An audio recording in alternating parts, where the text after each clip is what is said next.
o te whaatalo whaatu i le whaafonga mai mua mai e si o tātou o tunu.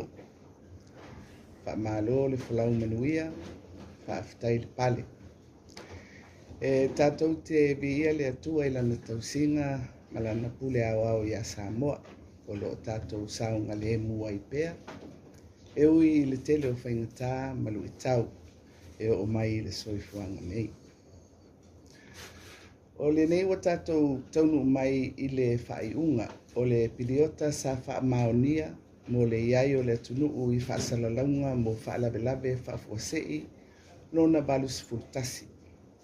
Ato ai mapolo inga o babao satu ina atu i le masina na te anei. Pe a tātou toi tepa i tua i le amatanga o le nei ngā luenga ina ua po ia le lalulangi i le COVID-19 iwa. O se savalinga umi, ai maise le tele o whaingatā, sa o tātou tauasa mai ai. E le whaapitoa mo Samoa nei whaingatā, ai ua au fia atoa le lalulangi.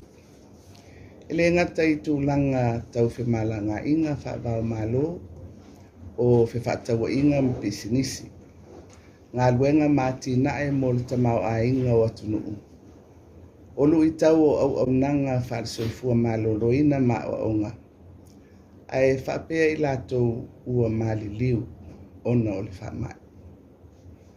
O wala whaangalunga tā ia ua aafia ai atunuu ma e au fia ai ma Samoa. Peitai e tongoa e pea ma lama o pula. Mai le tuulafo ina i tātou e le atua. O le tātou talitonunga maumawai. O lo tu maupea le tausinga alofa le atua i a Samoa mauna tangata. O whamaumaunga la tamai a le tātou mtanga luenga o le soifua maloloina. O lo o atangi ai. Le tūlanga whaeititia o i lātou e pisia i le whaamai. A ua si itia mawalunga pasene o i lātou, ua whai o lātou tui pui pui. O le taimi nei, ua iwa sifulutolu te si maleono pasene.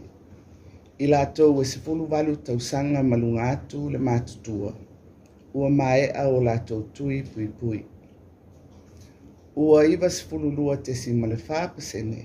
O i lātou mai le sifululua i le sifulufitu tausanga le mātutua. Ua maea o lātou tui pui pui.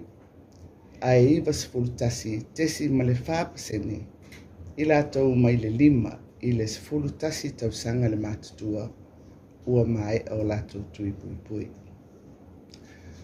O le mawalunga ua iai nei o tātou tui pui pui. O se tūlanga le lei tele lea mo le pui pui ngā o le atunu.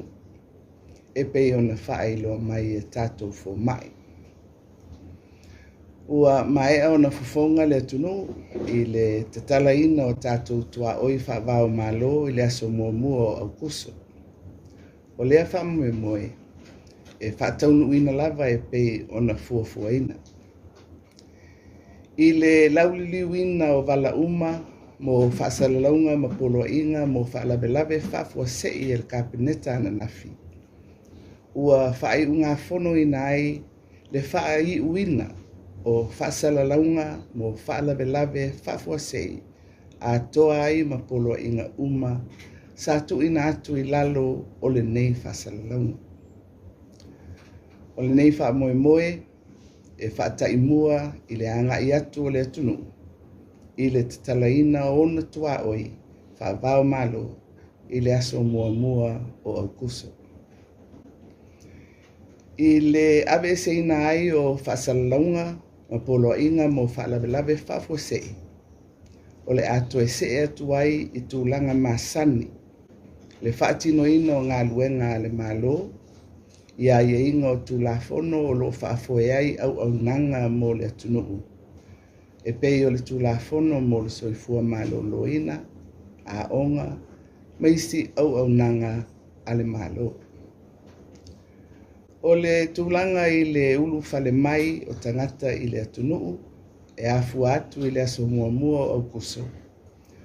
O le awhaafoe ai e inga e tusa matula fono o i tūtino ese o le malo. O lo whea ngai mō tātou tua oi whawao malo. E afu atu ia au kuso o na si itia malanga vaalele e taunu mai Samoa i vai aso taitasi. Ma whaaso solo atu ai lava i le lumana.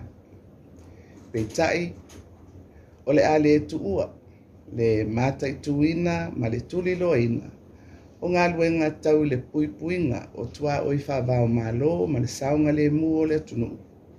E au fia ai fo i mga luenga whaale soifua malo loina. Samoa e le mawai le nganga whaafitai i lo outou sao taua. I le puipuinga o le tunu mai le whamai. O ni tanga e whai i wasa, ma ni tonu e le tua le tau whai atu o le malo. Pe ana le ai lo o tau whina e lango sua i le nei ngā luenga. O lea wata oto ata o mātango fie, i le anga le lei mai o le atua, ua mawhai o na tātou soifua i to tonu o whaingatā o le COVID. Le tāpua inga i lau whionga i le au mamalu o le malo, ia whaafitai le whātotoa, au whia ngai le tātou malo ma tau mawhainga uma. Mō le puipuinga o le tunu, mai le whamai. E le whangaloina, le sawa le pulenga mamalu, a li i mawhaipule e wā nuu mawhioanga. Mai lava i le amatanga o le nei whamoe se ia o mai le nei tu waso. Whaaftai le soa, whamalo le tō whama le uta, na malu ai a tātou tau mawhainga uma. Le pai o taitai o e kālesia i le tunu, ai mai se le au whainga luenga tutofi le atua. Whaaftai le tatalo, whaamalo le tui peo le langi, ia manuia Samoa mō na tangata, a o tātou iai lu i tau o le whaamai. Le au whainga luenga le malo, ia lii, matamai taifo mai, a tausi soifua. Ai mai se le komiti o whaalawe whaafua se. Whaamalo le ngā lulue, whaafitai le whaitaulanga mo si o tātou atunu. Ia whaamanuia le atua i o outou whaiwa. E whaafitai e fo i le vaenga tū maoti ma pisinisi uma i le atunu. I lo outou sao e la lango whaatasi ma le tau mwhai atu o le malo. Whaamalo le ngā lulue, whaafitai le ono sai. O lo outou whina ngalo alofa i a Samoa. E le i titi le whaafitai i a tātou pāanga mai whafo, i lo lātou sao tāua. I tau mawhainga uma le tātou malo mo le puipuinga o le tunuu. Mai lava i le amatanga o le nei ngā luenga i o mai le so. O lo tātou nuti mea whaatasi pea. Tātou te talo, i a sanga whaamanuia, matawi e le atua lo lātou anga le lei, mo Samoa. Ia anga le mai le atua i lo tātou wanga i atu, i le tatalaina o tātou tua oi whaavao malo, i le aso mua o aukusu. Ia awali itia e lona mana, tāpenanga uma. Ia manuia lau tāpua inga Samoa, soifua.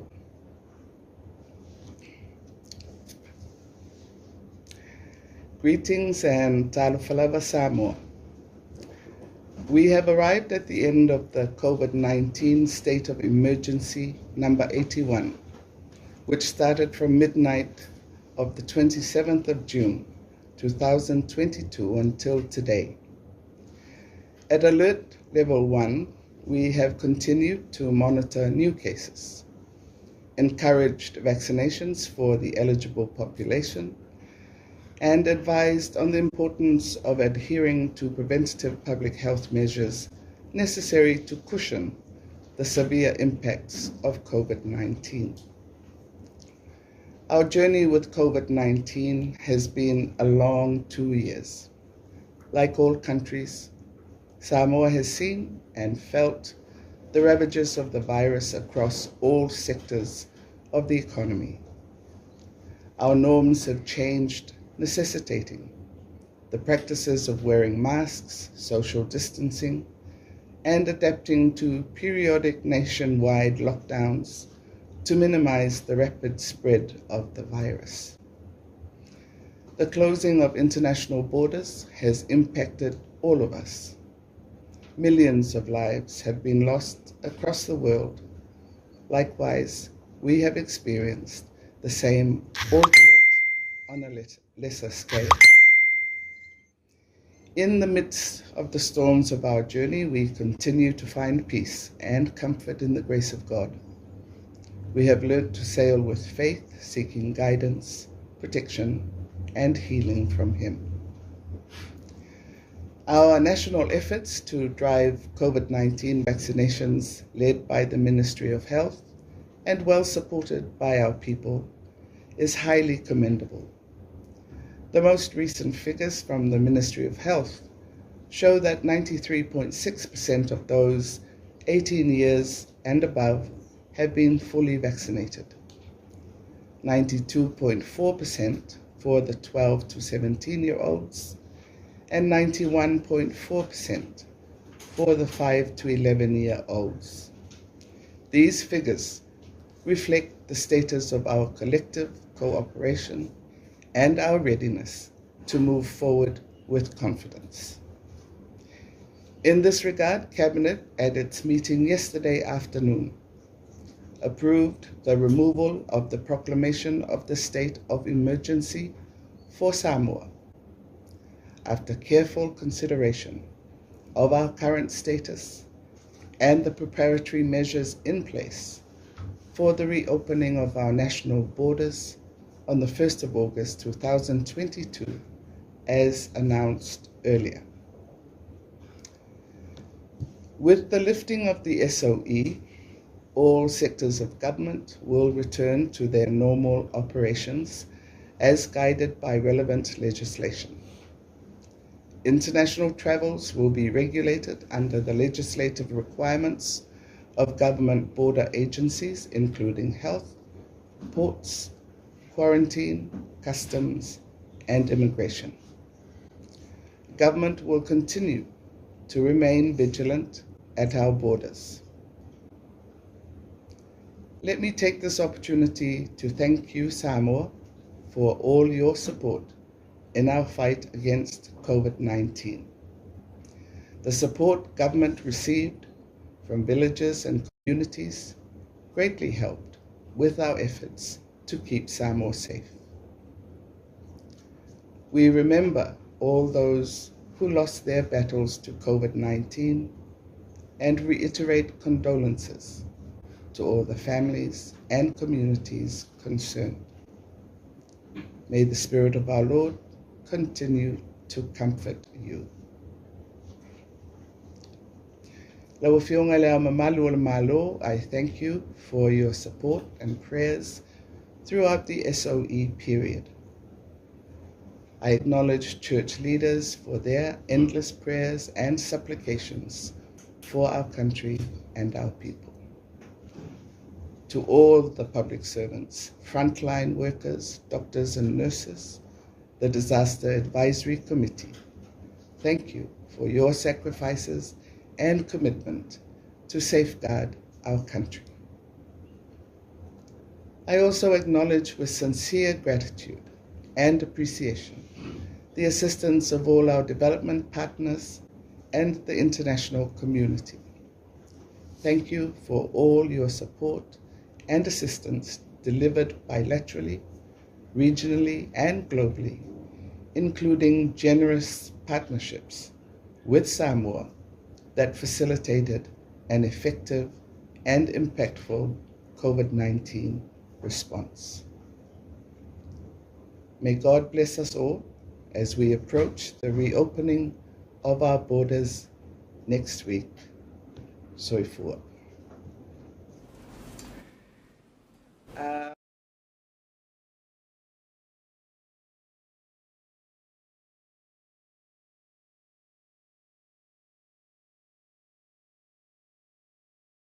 Nafi le fontanga le kapeneta whaongai nai fo il mea vanua e whapeo na whasoa atuai. O le aso tofi o le vai aso nei, o le a wheido ai ai le tātou malo, ma le malo Amerika Samoa. O lo o tali malo ia Amerika Samoa, mai e tolu aso le nei whonutanga. O nei wheido inga sa whaatino mai tausanga o mawai i le anganga o le ngaluru e whaatasi ma le wheoe oe ai o malo e lua. Ma o le anganga foile na o le wheido inga le nei. O le tula i mai o le whainga malo fau a Samoa nei, e whaapea foi le tula i o le whainga malo fau a tutuila manua. Ia, ua atili whao sofia ai le anganga o le fia wheido ai o Samoa e lua. O le lua afis fulfitu le fono muli muli a malo e lua, sao tatou tari malo ai. Ma o mata upu lau tele o le a talonoina e au fia ai tūlanga tau whimalanga inga. So i fua malo loina, te whātaua inga o tūlanga tau pisinisi. Whātoanga ma tūlanga tau tupe ma le puipuinga o le saonga le mu. O te awai atu i le whaonitanga manisi o le ainga minsta, ia ma whaururunga ua tōwhia e fua i mata upu ua whatūlanga mai mo le whaonitanga nei. O le asonga fua foi o le vai aso fau, le aso mua o kuso, e malanga mai ai le fionga le tamaitai palemia, malana au malanga i Samoa nei. O le nei malanga o lo o whaautu i le whailonga ina o le ono sifuru tausanga o le whenga inga whauo. Po le Treaty of Friendship i le wā o Samoa ma New Zealand. Ia ma le a whapeo na iei whelo inga o le a whatino, ma whawhelo ai atuai foi le au malu o le malo, ia whapea le kāpeneta. E puu i le malanga, e toi taliu lava i le asolua, i le whainga malanga i tamaitai palemia. Ua ieni tofinga o whaululunga o matanga luenga ua whai ngā whonoina i le aso ananafi. Ma ua tofia nei ia le whawalii unutoa au e lua whonati. I le tofinga pulisili o le matanga luenga o fisota inga ma whaamatalanga teknolosi. O le whawalii sa avea ma pule whaatonu o le ofisa o le pule whaatonu i tausanga o mawai. Ia ma le tofinga lona lua ua tofia iai ia le sunga ia pativaine pe teia te vita. I le tofinga o le pule sili o le pulenga o tangata ta whao mai mo mai.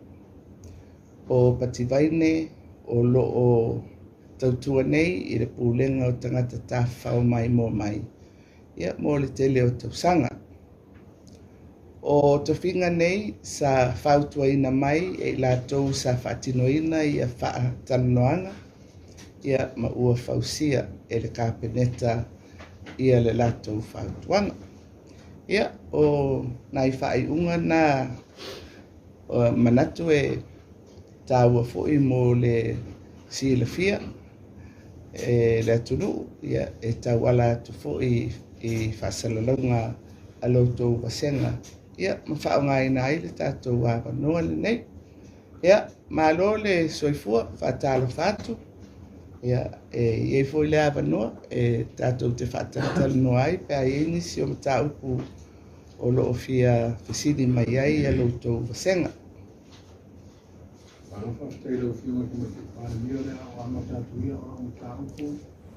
O le tūlanga lea i le tūla whono hoi nei o tonu. E sa ia i whae inga i pāni le nei nei a pase e mai kāpeneta. Ia mare ofisa fo lo i sidi. Ia mo sa toe i loi na fo whautuanga sa whapenao na whausia e le pāni mene. O sibila. O whea o iai a le tūlanga i ta upule te minei. Malo whanau lang. Whaftai e ile komiti whapitoa komiti raititi ale kāpeneta sa whiriwhiria e silasila ia i le mataupu lea ina ua whatatia le ripoti ma mai fo i whatuanga a le palimene. Ma i le lato ngā lulu e whatasi ai ma le ofisa o loi sili. Na longo mai mātou le kapenetana nafi, ua toe lava ina mai ai al ngā luenga a le SOE committee ia ma mai e se whautuanga e situlanga la tamai.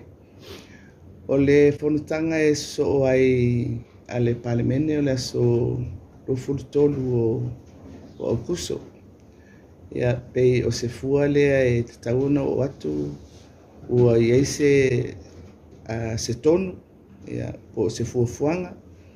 Ia pe le tautuni loa ina fo'i ia le fono vanga na ai pe ieni teuteunga o le tulafono e whautua ina. Ia o le whamoemoe a ia male autu ona o le iai o toa i le whamisinonga. Ona o whale tonu o tātou tulafono ia i le whatatia mai ai i le palimene. Ma ese ia tulafono o lo o ngā lurue ai i tūtino ese. Ia o se whainga pito vave. Ia o le melna o le fia maua le tātou malo. Ia foi le whainga o fia le toa o ngā luenga a le foi tūtino o le malo i le mamalu o le whamsinong.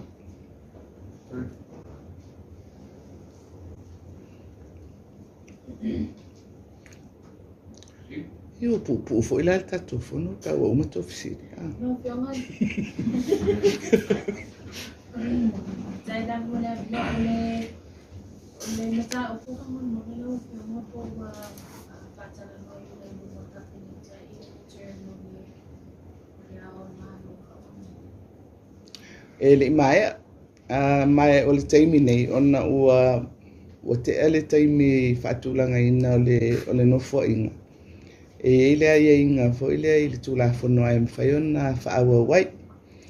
E pe o mo mia fo i le iai o se whautuanga po se whaiunga e tu ina atu i le whonga whitarai.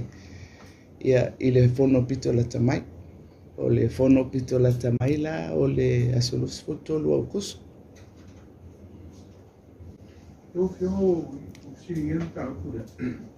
Yo te mantua lau tau te iala, yo whokama fōi po whenga whakawai lau tau vana whakawai i se mai tau avere puna mai maha. Tasi reo vana tau o tau tau whakawai lau tau sila ia. I le tau whina lava leo leo le mano. O whio lea, o te ima tau sama, lea teu. Toi tau whia lea o lo se e ilu fua, ia o whapopo leo lo na lima, ia marona na se funu rā o mitai. Lea se tūrama ia ile ko whamane lau tū tāpenanga. O le toi. E au tāru wai le whakawai le vai mane o whiwhiringa o le almano. Ia atonu e leo se mea tau whaamalam la maina o ai inga o le tuwhinga o le almalo i lalo le tūlafono whawai. O teunga po ni suinga mo le tūlafono whawai mo o mia le lua vai tolu o le whainumera i tono o parliament. Ia ele o iai le vaenga whaupuwhai ala malo i le na whainumera le nei taimi. Ai peitai, o le fo isa iai le whaatulanga ina o tupe mo se ngā luenga fo ile e toe au ili ai ia le tātou tūlafono whawai. Ia, fo ile le whapea e whapitoa i le mata upu le i le aon malo le te wisiringi mai e. Au le tūlanga au, fo ile o le tātia mai o le tātou tūlafono whawai. Ia, ma le tele o suinga ua fo ile o whapea na ona whai iai mai le taimi i le taimi. Ia, mai o se awanoa fo i atonu e whai sawa e fo ile tunu i se mea o iei so lato fina ngalo. E tele mau mea, e whai o le ao le malo e pei o na langa mai o tātou tūlafono mea tau upu whai. Ia e fo i e tūlafono fo ile o whai ngā pālota ma mea whapena e ui o le i e le tūlafono whai ngā pālota. E fo i o na vaenga i tutonu o le whawai, e pe ona iei a sui fo i le ta mai tai, ia le fo in tato i loa le tele fo i o lui na tūla i mai i le natula, e tele ala vaenga e foile tauna ona vai e se vaenga lau tele e le fa pe tutuli au pu foile se metas ai foile po o e pele ato toanga o le tula fono fa vai e foile ile tulanga fa le tula fono a bo le lei foile o wal tula fono ale e taula I uma ai ia mata upu uma fa le tula fono tonu tato no Fier tula mai si le pe ape dia tunu musolan to kuna malu nei paisa wai fo ni tuna mai pe manino mai pe o no ape si tula no fa pe si ole au ili ina po se review o se tula fono fa pe le se ngaluenga le titi pe ole tau mafau po na fena na yese si tulanga sa fisiringa si fina ngalo le tunu ia po le tau sanga hoile a fe se la ui basfulu I batasi lena yesu inga o hoile o tulanga o tua oi ma whainga swinga o whainga palota lena tala ai whainga palota I le luas fultasi tau sanga wha upopo nisi sui fesuia nisi o tua oi wha itu malo ia e pe o se taimi mulimuli na I lau tau matau atu mai o te manatu e tauna whaatulanga lelei foi lea mamaua mai foi se whaatuanga mai inisi o lo I se poto masani I le whainga o au I linga o tula whanu whawai foi lea pe whawheo na whaatino I se tūlanga foi lea ia po ai te tau na whaisao I ai o amata upu e langa, ia pe langa atoa, pe langa na ni vaenga, pe o itui o le mata itui na o le fo sila e minsta lo ngafa ma matanga luenga nei. Tapena pena mai po le alto nga yo inga e fatino ele na fa moi moi. So ta se lo si ta pule la mano o le wa ta o e le lo vai to lo to fa fa o to ve le mano a le tonga na tua o le teu mo tu la fono le fifi mo sa le mano o le vai mo fa o lo tu le fo o la tona a be e fifi mo le au le mano le la tau o wa ki lo fifi mano e si va na o ye va fa le lo va to o le fausia le o le la tau fina ngalo I le o le atusi au ia ono tali atu I lau fisili I lau whapea mai I lalo le whenga whaavai ale matou vaenga whaupufai o le ana ieini vaenga mo le au le malo o le mata upu au tu o le swinga le na ina ia tau ave foi lea I le soifua atoa o le tau aveina le tofi pe o le mele na ia tatou au le malo so whaatasi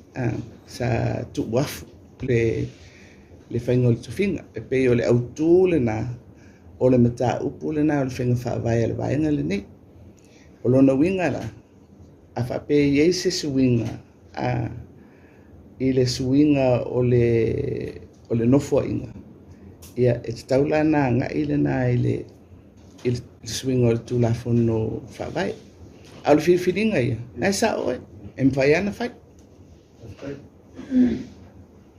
Yung hamon mo le siya la ofisi. Olo ofisi ringi le sa ita ayo le tumungan. Le makuha ang suya iya tayo o totong yo sifay pule to maitay. O le sifay pule la le o wali ba manu no yo. Lewa o le fa pia mai iya tayo le tumungan ito na mo le to ni na ya bi ta sa ano. Ai se tu si wa pa o tu la to ya te ia Apia o le na ama to yo ni man man ya ma te me te se mo to sa no ka no le o ke so fi ia o le mafuanga o me uma whapena o le tūlafon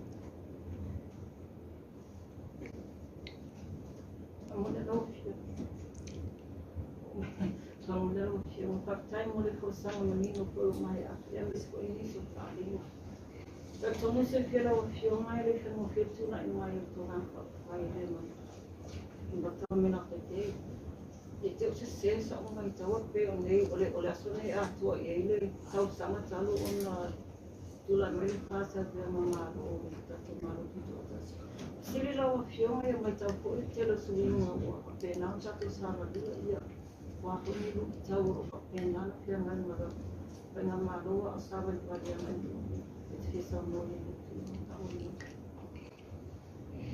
Ia tonu a yeni lu i tau masan. Ai ole i tu tau aia o mea me whai ona whaatino. Pe e leile tala noa oile i mea o me whai ona whaatino. Lo le whapea po ani ni lu i tau. Ole tūlangala ia i so se whai ngā malo. E whaataatiana fuafuanga pe ona iai ni ana anava. Ia ona o lewa e tā ua foile lewa atol tau sanga. Fito a mata le whai ngā malo talu ai foile le tolu masina pea i le mai o le whai ngā palota. Ia a whapela o se lu i tau. O le si lu i tau na whia ngai mua lava ma le whai ngā malo. O le mautonu le lei. O le ale whaavae foile e tāpenai le tala o le tupe mua. Ia ona o le foi sa tatu i lalo foi le o whaasalonga o whaalala whawhose, emergency orders. O le whainga mālola talu ai ina ua o le taimi ua whatulanga i le tala o le tupe i le tausanga whaale tupe. Ia sa lato whaonga ina ia tu la whono i lalo whaalala whawhose. Ia atonu la ona ua matou o mai matou ia whapea sili ai lole whao o le meta ua ia ia le tala o le tupe e fua ia ngā luenga whaatino ale malo. Ia so o mai ai loa o le tala o le tupe lona rua. Ia ua so ngofia ai ma whaatulanga le tāpenanga o tala o le tupe i lalo tūlanga masana. Ia o te manatu la i le tausanga talu ona pale mai. O le mea pito tāua lava o le mawhai ona amatalona fufola mawhanga solo ia nisi o anaba fau. Ai mai se la ia le wae ele taumate. Le tūlanga o le foile o le mawhatia o le atunu i le tūlanga tau le tamau ainga ona o le aafia i le COVID. E peila o lesi whaamamafa le malu o le mawhaile o na wha o atu ia whesoasoane i vaenga ese o le tunu. E tau whaamama avenga ai oile i le whenga i o lato malu i tau whaalita mau a inga. A matamai lava i tangata taito tasi o whaalapo pitonga o pisinisi. Ia o lesi por kalame tele lea o lo whanga solo ma tele fo itala o le miliona tala ai tu malo. Ia ele i mawhai ona whaatina o le miliona le tala o le tupe mua. O nei pupu le tausanga whaal tupe ma ele o se tāpenanga fo ile whatau waa ia le nā tāpenanga. Ia o le la na whai ele fuafuanga. Whai am whataita inga i le tali atu i lau fisiri. Fo ile e wawae mai le luase lau afe. Mo i tu malo e tāpena pena ai. Ia komiti ai tu malo.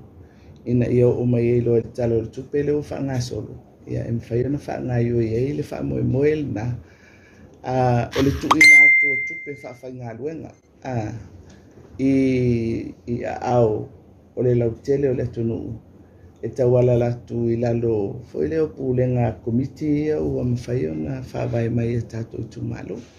E te ua umila o whamtalanga langi. E pe o nai mea nai foi leo le fufola atu o ngā luenga. E tu sai ma wha moe moe sa whape ona whatatia i le pale mai o tātou whenga malo.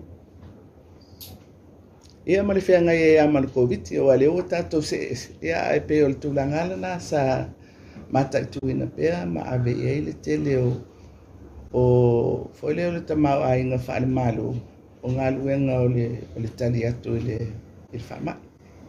So tasi ala fisiri kamuri mo le lau whiong o la fisiri o le tunga hau tasi o mai le ni poti a le i tūlanga le tunga hau tasi o no i nama hau tasi ma le tunga hau tasi o Apia o na Mr. I wa o mai le lipoti ale komiti ale komiti o le tuto tasi. O le maula le na mai. Wa pe o le vana fasa le lau e o tō. Nā tolu ia vaa ia e. Ia peila i se whaasoa ale komiti ma e whaia ia whautasi. Ia mai si fo i tālonga i le tai. Pe siria ona to e tolo atu i tua i le wha moe lea e tāpena pena ia wai le o se ngaluenga whaingofia me se whautasi. Lela e fuafua pe o se whautuanga lea au mai. Pe tu o se whainga voi lea tau alunga i ai le tātou tausanga. Pe o le fuafuanga na o leo whautua mai ai le tātou soa komiti lea. Ole lo fiona te whamanino mai lava ia Samoa au kuso le tala e tato wala ba. Ele to ia ni health requirements e terminate o level 2. Ia health requirements. E tawana whai ia foile ia teso o tangata le i o mai e ia lato pepa wha maonia. Ole lo fiona malanga le sawa ni sila i la tato chuti kwele. Le Samoa au kuso i si po kala mi patatia maru.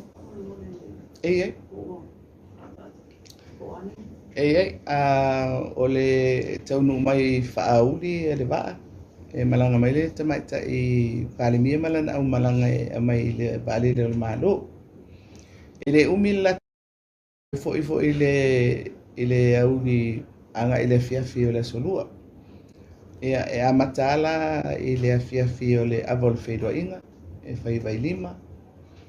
Ia ona whai eile o se tali malo o tātou.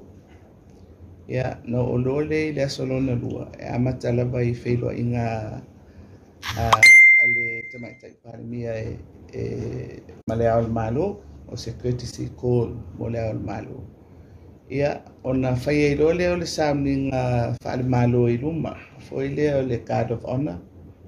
E tātou te whaalolungia i foi e le whio mai o tamaita i parimia.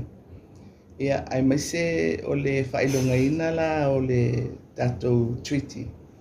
Ia e whai eila ia le ngata i le card of honor e whai eile sauninga o le sina o tātou fua.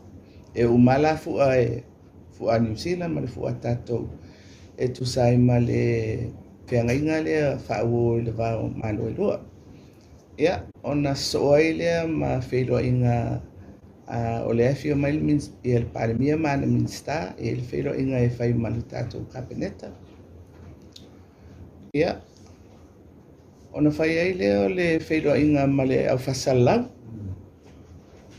Ia, ona tari malo ai lo leo New Zealand e malanga mai le lato waa. Ia, ona mato wha mawai ai lo le. E pupu al por kalamea ale whainga malanga. Teo whailo mai lo fio mai ni tita ko le ase sukalati manai a mo tātou nei ono skutosa. Masalo e loa i le tātou whailo inga le whai ma lau whasalau. Pea mai a whailo inga kapeneta i loa.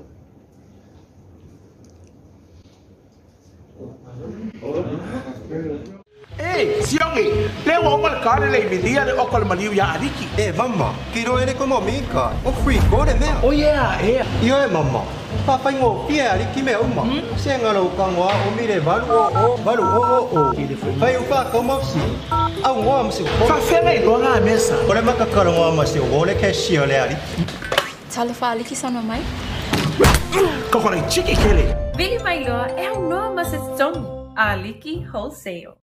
Kids find any opportunity to smile, and when they smile, so do we.